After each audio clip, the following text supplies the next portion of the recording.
Hello everyone! Welcome back to my YouTube channel. Ayan, kumusta po tayong lahat mga ka-IDC? Sanay nasa mabuting kalagayan po tayo. Lalong-lalo na po sa panahong ito. Ayan, speaking of Kalingap Ido and Biancy or IDC, na atin naman talagang sinusubaybayan bawat episode. So, sa episode na ito, ayan, tunghayan natin kung bakit nga ba sabi ni Ido na lumalabas ang tunay na ugali ni Biancy. So, ano nga ba ang tunay na Biancy? At alamin din natin kung ano nga ba ang ginagawa ni Kalingap Ido habang namimiss niya si Biancy. At bakit nga ba tuwang-tuwa si Ido kay Biancy? So guys, sabayan niyo ako panoorin ang video clip na ito na mula sa upload ni Kalingap Rab. Ano? Kumusta? Kumusta ka naman? Okay lang po.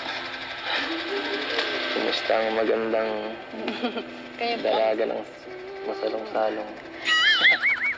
Ang ganda mo ngayon ah. Mabira. Kaya nga po nag-bloom. Tagal niyo nga po hindi nakabisita dito. Kaya nga eh. Bakit?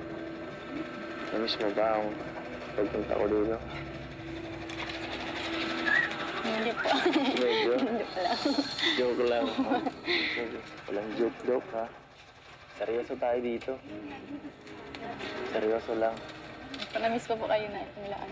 Ayan. Hmm? Oo. Ano namang... Anong ginawa mo dito nung wala ako? Anong pinagkakaabala mo dito? Ano po, yan. Kapalig ko po kapalig-palitan po kami ni Mama. Tapos gawain po bahay. Yun lang po. Gusto mo ako makipagpalitan din? Kayo po, kamusta? Ito. Mamimiss ka, siyempre. Buti na lang. Mag-vlog ngayon. Nakabisita. At tagal-tagal din eh. Mga dadalawang linggo na yata. Grabe. Alam mo, pagka namimiss kita, nanonood ako sa vlog ni Kuya Val. Doon sa serye mo doon. Pero po akong balik. Ang ganda nga eh.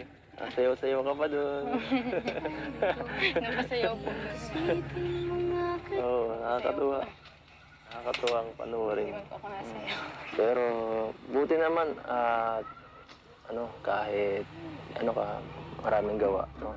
Support ka rin pa rin siyempre kay Kuya Val. Nakakatuwa lang kasi siyempre hindi ka lang kay Kalingap Rab nakapasuporta at siyempre pati kay Kuya Val, no? Masaya naman po pati kasama sila Kuya Val din. So ayun guys, napanood natin at yun nga naman pala, kung namimiss pala ni Kalingap Ido si Biancy ay talaga namang hindi niya pagsayangan ng panahon manood sa mga serye na kung saan nandoon si Biancy, lalong-lalo na po sa serye ni Biancy doon sa kay Kuya Val Santos Matubang. At syempre natutuwa siya kasi hindi lang kay Kalingap Rab nakasuporta si Biancy, kundi pati din sa ama ng Kalingap. Walang iba si Kuya Val Santos Matubang. At syempre suportado naman lahat ni Biancy ang mga K-boys at lahat ng Team Kalingap.